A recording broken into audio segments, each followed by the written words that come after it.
Hello and welcome, parents. My name is Jennifer Jasmine Dunn, and I'm here to give you a quick walkthrough of the digital resources that accompany the student edition of the Foundational Skills Instruction for Open Court Reading. So I am logged in right now to the first grade student edition. When you log in, you're going to see the same sort of template here, except for that you'll have different resources depending on what grade you're at and what unit and lesson you're on. So for the purposes of this video, I'm going to assume that you already have the login information from your teachers and you know how to get your children online. So as I look at this, you're going to see up in the right hand corner, I can navigate to any lesson, any unit, any lesson, any day, and all of the resources that I might be using for that lesson will appear, and they appear in order of when I should do them or how I should do them with my children at home. So first you're going to see the sound spelling card for the fan or the f sound. We call this the fan card. Each card has a name, and this is the fan card. The name goes particularly with whatever the picture is on the screen. So this is the fan card. Let's listen to the story. Fan.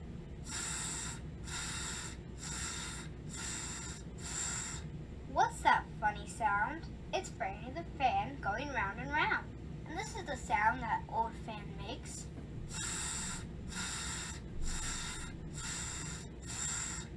When it gets too hot, you see, Franny cools the family.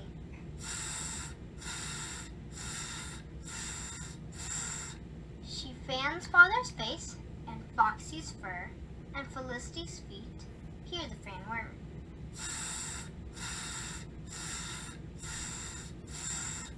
Can you make Franny the fan go fast? Faster. Fastest. All right, so that's the story for Franny the fan with the fan card and the f sound spelled with the letter F. And if you'll notice on many cards there's more than one spelling. So if you click on the little arrow over here on the right hand side, you'll see the other spelling PH, which is what our lesson today is going to be focused on. Words that use PH for the F sound. So I'm going to go back to my lesson by clicking on the tab at the top. So we've listened to the card, and we've talked about the sound and the spellings. And now we're going to open up the skills practice page in a new window. Now, if you have the ability at home to print this up, that's wonderful. Maybe the teacher sent home the actual skills practice book. If you have the book at home, then this page should be in there. All you need to do is find page 209 in that book. Or you can use these tools over here on the right hand side. Let me move them so you can see them a little bit better, to fill in the blanks. Now, for kids in first grade, it's really best for them to be able to write on these. So if there's any way you can print them up, that would be best.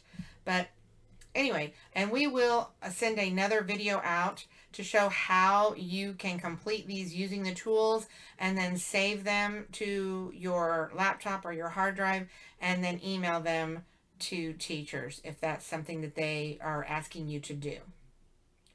All right, I'm going to go back to my lesson now, and now we're going to apply that PH spelling to reading in a decodable book.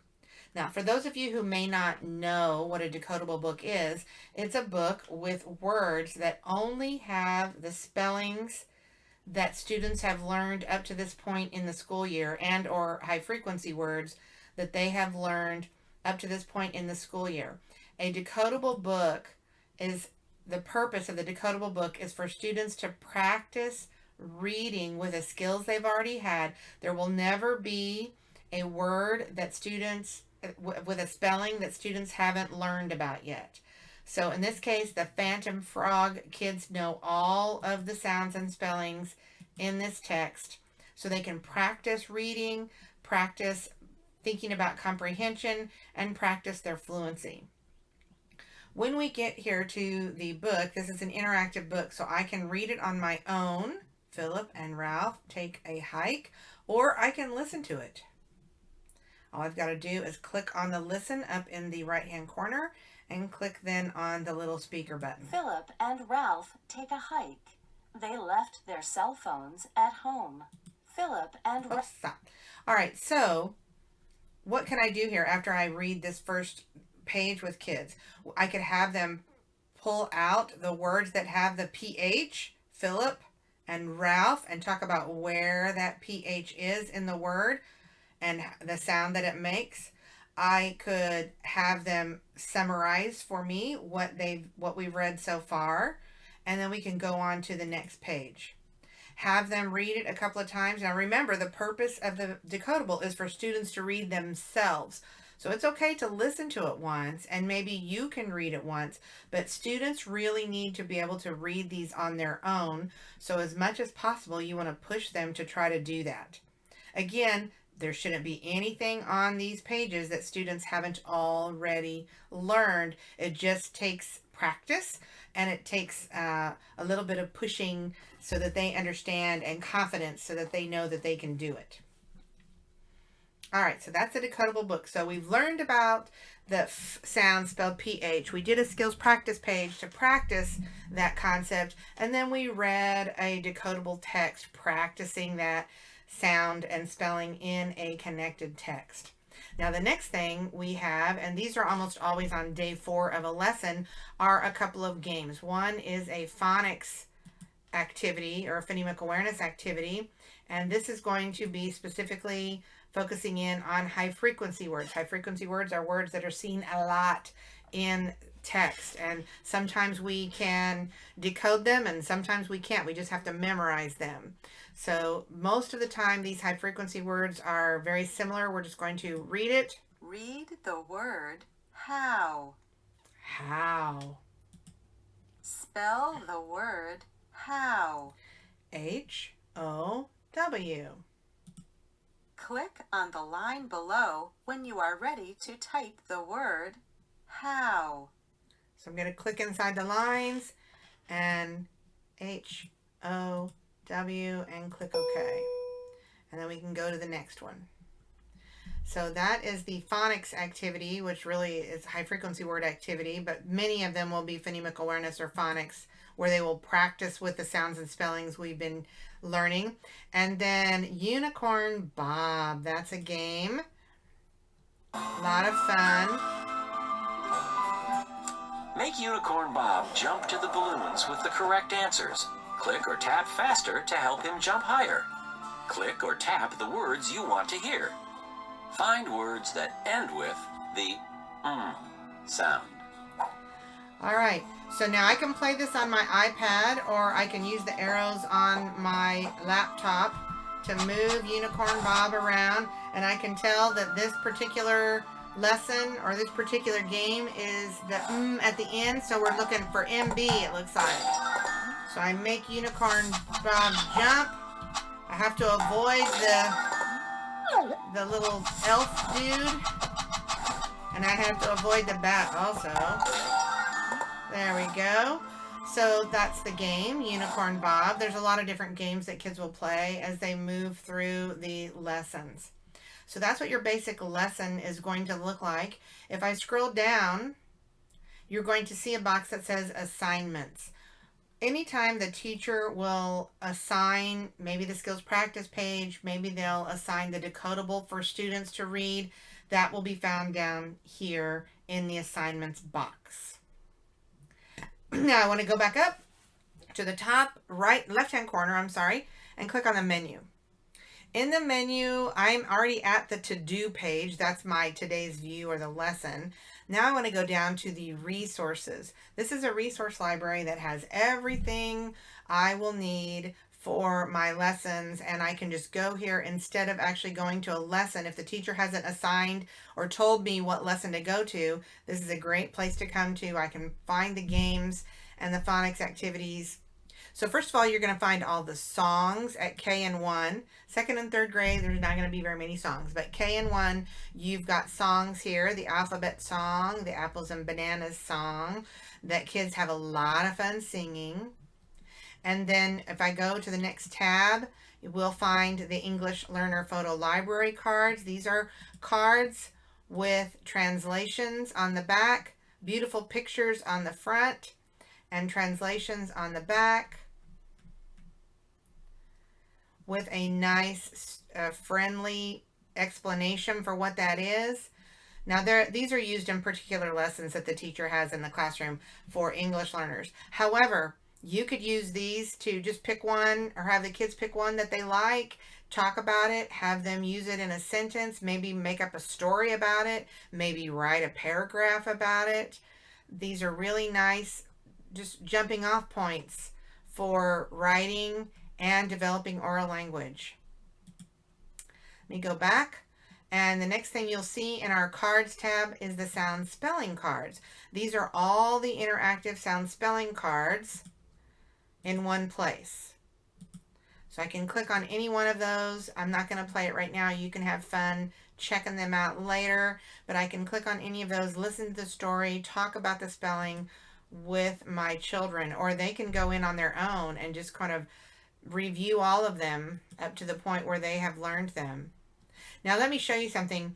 All of these resources have a little star down the corner. If I click on that star, that turns it into a favorite. So then when I go back to my menu and hit my favorites, there is my sound spelling card that I put as a favorite. So I just wanted you to know that any of the resources can be put in the favorite box. I'm going to go back to my resources. We were looking at the cards. Now we're going to go to the decodables. So a minute ago when we were in our lesson, we actually were reading the core decodable. There's a whole bunch of them, and you'll notice that they go in right along with every lesson. So those are the core decodables. So you can pick any one of them up to whatever lesson you're on right now and have kids practice those. And there are also a whole set of practice decodables that go along with every lesson. So practice decodable 1 will be matching with core decodable 1 that we were just looking at. So if kids need extra practice with that PH spelling for the F sound, then there will be a practice decodable that they can do that with. So lots and lots of practice for fluency and comprehension here with the core decodables and practice decodables. Next, you're going to see the ebooks. These are actually the big books that teachers use in the classroom. So in this case, at kindergarten, no, this is first grade. So there's a Rhyme Stew book, which is the rhyming book. And teachers use the Rhyme Stew book almost on a daily basis in the classroom. At kindergarten, there will be a book called Pickled Peppers with a bunch of rhymes in it. You can go to the table of contents and click on any of these to go straight to that rhyme. This one happens to be in Spanish and in English. Look at that. Many of these rhymes are exactly what they're for, is to have students identify the rhyming words and listen for the rhythm of language. Those are key skills that kids must be able to do in order to become good readers later on. They need to be able to recognize rhymes, understand the way language works and the rhythm and the flow of language. So reading rhymes like this can really help students become better readers later on. All right. After our ebooks are our games. These are all the games like Unicorn Bob that we just played a minute ago. And you'll notice that they are with specific lessons. So if I go through all the way, you can see that each one is designated to go with a specific unit and a lesson. And then the phonics activities are here also. The phonemic awareness and phonics activities also dedicated to specific lessons. So those are your resources that you have in your resource library. Let me just show you one more thing. We talked about my favorites. I also want to show you the assessments. If by chance your teacher has tried or has given an assessment for kids to take online, which would not be likely at kindergarten, maybe towards the end of the year, not likely at the beginning of the year at first grade either, but at first grade towards the end of the year, mid-year to the end of the year, and second and third grade for sure, teachers might actually assign an assessment for kids to do online. This would be where you would find that assessment. All right, so there you have it, your online digital resources for the foundational skills kits. Happy teaching!